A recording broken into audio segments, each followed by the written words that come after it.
Have you ever made a decision that changed your life forever?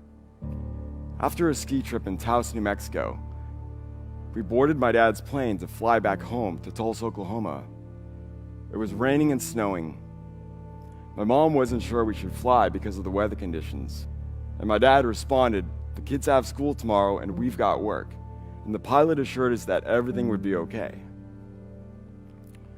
The plane took off, and everything seemed fine until we got up to about 7,000 feet. And then everything went black. The next time I saw light was a month later. I found myself in a hospital bed after waking from a coma. I couldn't talk, could hardly move, and had tubes all over my body. I saw my dad and my sister with crutches. I was afraid to ask why my mom wasn't there. When I could finally speak a few words, I asked what happened. And I was told that we were in a plane crash and that my mom didn't make it. From this point forward, my life became this dance with depression. And my mind would sway into the past and then out to the present and back to the past. I was stuck. When I was a teenager, I had major acne and walked with a limp because I had back problems from the plane crash. Consequently, I got bullied. Now, I don't know about you, but as a teen, my negative thoughts would beat me up inside. You're not good enough. No one loves you. There's no point in living. It's totally normal to feel sad after these things happen. But there's a difference between sadness and depression.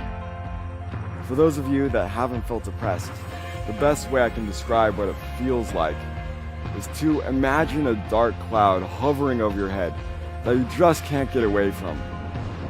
Imagine feeling trapped to the point where you feel trapped inside your body, paralyzed and stuck. Like you aren't motivated to do anything. I was afraid to be vulnerable and ask for help. My thoughts of suicide had become a regular thing. What does a guy who doesn't want to be depressed do? One day, my grandma put a book on my desk and said, "I think you might like this book." I picked it up and read the cover. 7 Habits of Highly Effective Teens by Sean Covey. "Thanks, Grandma." Then Grandma shut the door. Thought to myself, great. Now Grandma thinks I'm not highly effective. I opened the book and started reading. There was a lot of good information, but one thing really stood out. And it's that your life doesn't just happen. The choices are yours. You choose happiness. You choose sadness. You choose courage. You choose fear. I had a perspective shift. What if I chose to be proactive and stop letting my circumstances control me? What does a guy who doesn't want to be depressed do? He learns how to meet women with his dad.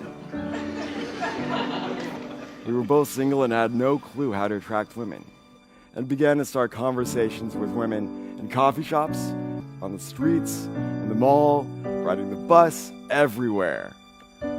We were each other's wingman.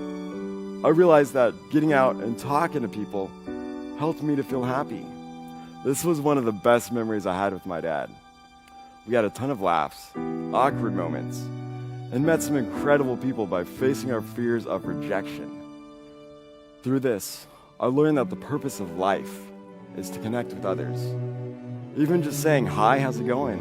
opens the door to a life-changing conversation. Shortly after this, my dad passed away. My dad's death was hard on me, but I remember one thing that he told me. He said, "What you focus on grows. So every day, look at yourself in the mirror and tell yourself, I am already enough. My life matters." Say this so much that you believe it and that it becomes part of your internal dialogue. Many studies have shown that expressing gratitude helps to alleviate depression. I am grateful to be alive. I am grateful for the time I got to spend with my dad. I am grateful